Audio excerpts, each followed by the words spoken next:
முதல் முறையும் சரி விக்கிரவாண்டி மாநாடும் சரி இந்த மாநாடும் சரி ஒரு தேதியில் அறிவிக்கிறீங்க. ஆனால் அந்த தேதிக்கு தள்ளி போகுது, இல்லைன்னா முன்னாடியே நடக்குது.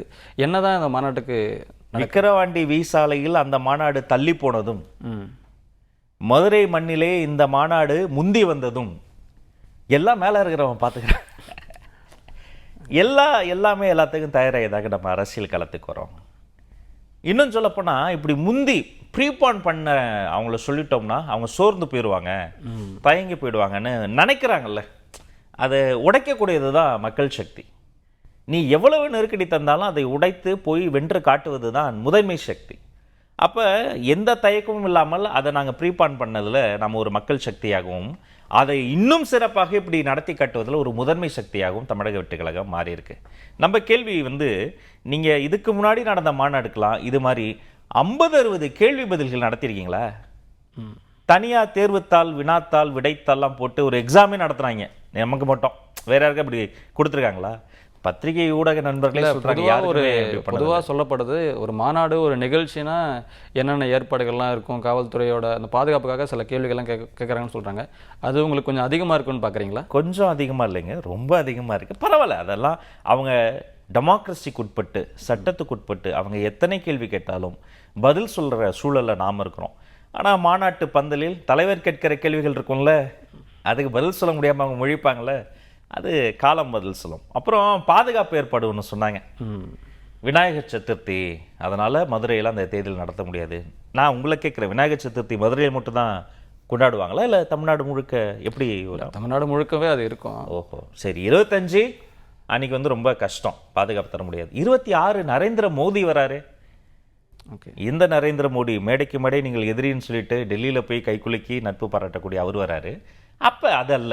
அப்போ என்னது, விநாயகர் சதுர்த்திங்கிறத ஒரு காரணமாக சுட்டி காட்டுறாங்க. நம்ம அதில் கூட சரி ஓகே, நீ விநாயகர் சதுர்த்தி சொல்கிறியா, அந்த பிரச்சனையே வேண்டாம்ப்பா, நீ சொல்கிற நாளில் நாங்கள் மாற்றி வச்சுக்கிறோம் என்று 21ஆம் தேதி இந்த நாள் மாறி இருக்கிறது. ஆனால் களம் இன்னும் மாறலை, காட்சி மாறலை. இது 2026 ஆட்சியே மாறப்போவதற்கான அச்சாரமாக தலைவரினுடைய பேச்சு வந்த பிறகு எல்லாம் உங்களுக்கு புரியும். ஓகே, விக்கிரவாண்டி மாநாட்டை பார்த்தீங்கன்னா அது ஒரு கொள்கை விளக்க மாநாடாக இருந்தது. இந்த மதுரை மாநாடு இப்போது தேர்தலுக்குன்னு ஒரு 8 மாதம் தான் இருக்குது, இந்த இடைவெளி கூட நடக்குது.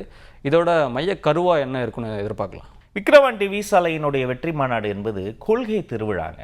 நீங்களே சொன்னீங்க, வேறு எந்த கட்சியுமே செய்யாத மாதிரி 5 கொள்கை தலைவர்களை எக்ஸிபிட் பண்ணி, இன்னும் பெருமையோடு சொல்கிறேன், 2 கொள்கை தலைவர்களை, 2 பெண் தலைவர்களை கொள்கை தலைவர்களாக கொண்ட ஒரே கட்சியாக தமிழக வெற்றிக் கழகம் இருந்தது. அங்கு நம்முடைய முப்பாட்டன்கள் சேர சோழ பாண்டியர்களை எல்லாம் எக்ஸிபிட் பண்ணி மொழிப்போர் தியாகிகளுக்கெல்லாம் மரியாதை செய்து, அது ஃபினாமினல் சக்ஸஸ்ங்க. இதுக்கு முன்னாடி அப்படி நடந்தது, இதுக்கப்புறம் நிறைய நடக்கணும், இதுக்கப்புறம் இந்த மாதிரி நிறைய நடக்கணும். நான் ஃபியூச்சரிஸ்டிக்காக சொல்கிறேன். அப்படி ஒரு கொள்கைக்கென்றே ஒரு திருவிழானா அது விக்கிரவாண்டி கொள்கை திருவிழாவை தான் நான் சொல்வேன். நம்ம கோட்பாடு என்ன? எந்த கட்சிக்கும் ஒரு கோட்பாடு வேணும், ஒரு ஃபவுண்டேஷன் வேணும், பிறப்புக்கும் எல்லா உயிருக்கும். சரி, இந்த கோட்பாடு, இந்த ஃபவுண்டேஷனை வச்சு மேலே என்ன தொட போகிறோம்? அது குறிக்கோள். கோட்பாடு பிறப்புக்கும் எல்லா உயிருக்கும்னா குறிக்கோள் எல்லோருக்கும் எல்லாம்.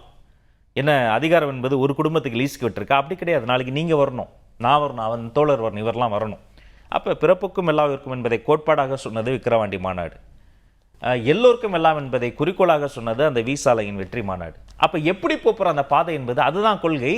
மதசார்பற்ற சமூக நீதி கொள்கைகள் என்பதை உலகிற்கு உறக்கச் சொன்னது விக்கிரவாண்டி வீசாலை மாநாடு. அதில் தான் சமத்துவம், சகோதரத்துவம், செகுலரிசம் எல்லாமே அதில் வருது. சமூக நீதி, மதசார்பற்ற சமூக நீதி கொள்கைகள். இப்போ இங்கே வாங்க, மதுரையில் பாராபத்தியில், வரலாற்று சிறப்புமிக்க ஊர் இல்லையா மதுரை? எத்தனை மாநாடுகளை பார்த்துருக்கு, நீங்களே எத்தனை மாநாடுகளை பார்த்துருப்பீங்க. புதுகை மலையில் ஆளான தமிழ், யாழ்ப்பாண மண்ணில் யாழான தமிழ், ஆளவாய் மதுரையில் ஆளான தமிழ், அன்று சங்கம் வைத்து தமிழ் வளர்த்த மதுரையில் இன்று அதே மாநாடு அந்த மதுரை மண்ணில் நடத்தி, அந்த மதுரை மண்ணில் இருந்து உலகம் முழுக்க உறக்கப் போகிற ஒரு செய்தியாக சில விஷயங்கள் இருக்க போகிறது. நான் இப்படி சொல்வேன், அது வாகை சூடும் வரலாறு திரும்புகிறது. வெற்றி பேரணியில் தமிழ்நாடு மாறுகிறது.